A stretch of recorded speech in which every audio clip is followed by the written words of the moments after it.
Dari talenta muda jadi ancaman global, Putri Kusumawardhani mengubah peta tunggal putri dunia dengan lonjakan tak terduga musim ini. Musim 2025 terasa berbeda.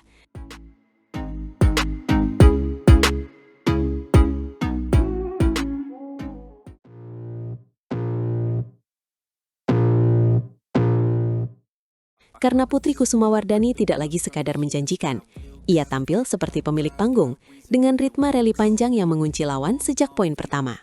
Yang mengejutkan, peningkatan itu bukan sekadar teknik, tapi keberanian mental. Ia menyerang tanpa panik, lalu tiba-tiba menahan tempo dan memaksa lawan membuat kesalahan sendiri. Banyak yang dulu menyebutnya bertumpu pada power. Sekarang ia membaca arah shuttle seperti bermain catur, menunggu celah, lalu menyambar lewat serangan agresif berimbang yang jadi ciri khasnya. Dan lihat bagaimana ketahanan fisiknya berubah. Rally panjang bukan lagi beban. Ia malah membuat rally menjadi jebakan, menguras napas lawan sampai frustasi, lalu menutup dengan winner yang rapi. Kepercayaan dirinya terasa saat masuk poin krusial. Tidak ada ragu, ia memilih variasi, drive cepat, clear tinggi, drop tipis, semuanya mengalir seolah sudah dipetakan jauh sebelum rally dimulai. Itu sebabnya di turnamen besar, ia tidak lagi sekadar membuat kejutan, tetapi stabil.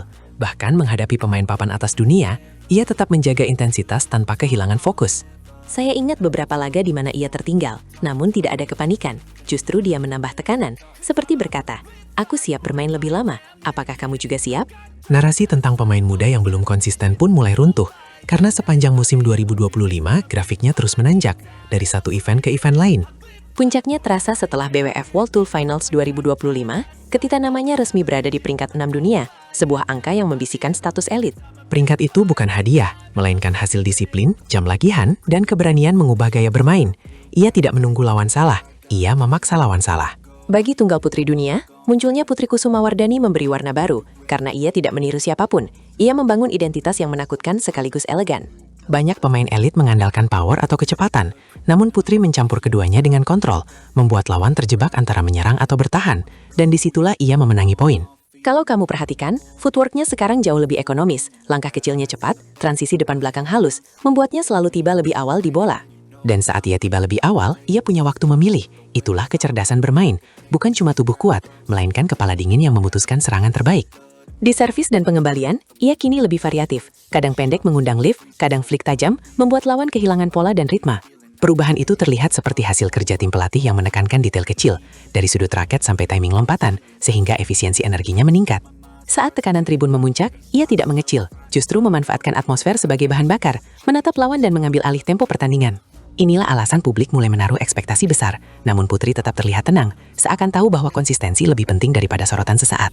Yang menarik, ia tetap agresif berimbang, tidak liar, tidak pasif. Ia menempatkan shuttle pada ruang kosong, memaksa lawan bergerak ke sudut, lalu mengunci dengan smash tajam.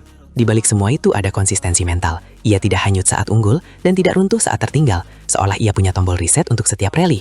Itulah mengapa publik mulai menyebutnya kekuatan baru, karena bukan hanya hasil, tapi cara ia menang, cara ia bertahan, dan cara ia mengendalikan emosi di lapangan. Dan usia 23 tahun membuat semuanya terasa makin berbahaya, karena potensi berkembangnya masih terbuka lebar, sementara pengalaman turnamen besar sudah ia cicipi. Indonesia pun memiliki harapan besar di sektor tunggal putri, karena Putri kini menjadi fondasi, sosok yang bisa menginspirasi generasi berikutnya dengan contoh nyata. Meski begitu, tantangan ke depan tidak kecil. Rival utama terus berkembang, namun jika Putri mempertahankan ritme latihan dan strategi variasi, ia bisa menembus final lebih sering. Musim ini adalah bukti bahwa kerja sunyi bisa berubah menjadi sorotan global. Ia mengubah persepsi, dari prospek menjadi ancaman, dari cerita harapan menjadi cerita nyata. Kita seperti menyaksikan bab awal dari sesuatu yang lebih besar, karena ranking 6 dunia hanyalah pintu, dan di balik pintu itu ada peluang gelar besar menunggu. Yang membuat saya penasaran, apakah gaya agresif berimbang itu akan makin tajam saat ia menghadapi pemain dengan pertahanan super rapat, karena disitulah legenda diuji. Apapun jawabannya, satu hal jelas, Putri Kusumawardhani kini bukan sekadar nama, ia adalah sinyal bahwa tunggal putri dunia punya penantang baru dari Indonesia. Sudirman Cup 2025 menyimpan ledakan mengejutkan saat BWF menobatkan dua bintang muda Indonesia yang mengguncang favorit Asia. Malam semifinal itu seperti film laga.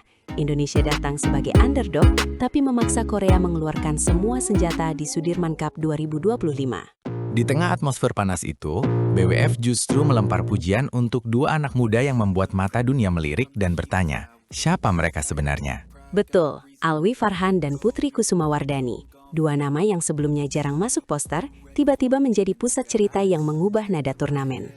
BWF menilai Sudirman Cup kali ini minim kejutan karena Cina sudah diprediksi juara ke-14, tetapi Indonesia membuktikan drama tetap hidup. Grup D yang disebut grup neraka berisi Indonesia, Denmark, India, dan Inggris. Namun Indonesia dipimpin Jonathan Christie dan keluar sebagai juara grup. Lalu di perempat final, Thailand disingkirkan dengan skor 3-1, menandai bahwa tim Merah Putih bukan hanya numpang lewat. Ketika semifinal datang, Korea dipaksa menurunkan 5 wakil. Tanda bahwa Indonesia tidak menyerah pada satu sektor pun. BWF bahkan menulis Indonesia menyelamatkan match point di game keempat, momen yang membuat ketegangan naik dan penonton menahan napas. Pertandingan berakhir larut malam. Korea menang, tetapi BWF menilai pukulan telak dari Indonesia terlihat jelas pada hari berikutnya. BWF menyebut duel itu berlangsung sengit, dan Indonesia memaksa Korea bertahan hingga batas kemampuan, seperti pertarungan maraton tanpa napas. Atmosfernya membuat final Cina melawan Korea terasa berbeda, sebab Korea sudah menghabiskan energi besar melawan Indonesia sehari sebelumnya. Di tribun dan media sosial, sorotan mulai bergeser dari piala ke regenerasi, karena dua nama muda itu tampil seolah lahir untuk panggung besar. Di tengah duel panas itu, Alwi Farhan mencuri panggung lewat tunggal putra dan memberi skor 1 digit pada Cho Geon-yop. Ia bermain lepas, berani menyerang, dan ritmenya membuat lawan kehilangan arah, seolah tidak percaya menghadapi pemain muda Indonesia. Kejutannya makin besar ketika Alwi menumbangkan Anders Antonsen, peringkat 3 dunia, dalam 3 game yang menguras tenaga. BWF menuliskan Indonesia memiliki unggulan baru dalam diri Alwi, dan kalimat itu terdengar seperti alarm keras bagi lawan-lawan berikutnya. Sementara itu, Putri Kusumawardhani datang sebagai pengganti Gregoria Mariska Tunjung yang cedera, dan tekanan pun berpindah ke pundaknya. Alih-alih goyah, Putri justru membalas dengan kemenangan atas Pusar Lavi Sindhu dan Lain Keyersveld di fase grup. Ia juga menyingkirkan Pornpawe Chokuchuang di perempat final, memperlihatkan bahwa namanya bukan sekadar pelapis. Pelatih Cina, Zhang Jun, ikut memberi pujian dengan menyebut Putri punya potensi besar dan sangat kompetitif. Zhang menyorot kekuatan menyerangnya, sebuah apresiasi langka dari kubu pesaing yang biasanya pelit pujian. Maka dua nama muda ini seperti simbol harapan baru, karena mereka bermain tanpa beban tetapi tetap cerdas membaca momen. Indonesia memang kalah di ganda campuran, tunggal putri dan ganda putri. Namun energi perlawanan itu mengubah persepsi banyak orang. Keberhasilan mencapai semifinal juga memutus tren buruk 2 turnamen sebelumnya, sebuah sinyal bahwa proyek regenerasi mulai terlihat. Pada 2023, Indonesia tersingkir di semifinal setelah kalah dari Cina dengan skor 3-0, dan itu masih terasa menyakitkan. Sejarah juga terus diingat, sebab terakhir kali Indonesia juara Sudirman Cup adalah pada 1989. Setelah itu, Indonesia paling banter menjadi runner-up pada 1991, 1993, 1995, 2005, dan 2007. Indonesia juga sering berhenti di semifinal pada 1997, 1999, 2003, 2009, 2011, 2015, 2019, dan 2025. Melihat daftar panjang itu, pujian BWF bagi Alwi dan Putri terasa bukan hanya untuk satu pertandingan, melainkan untuk masa depan tim.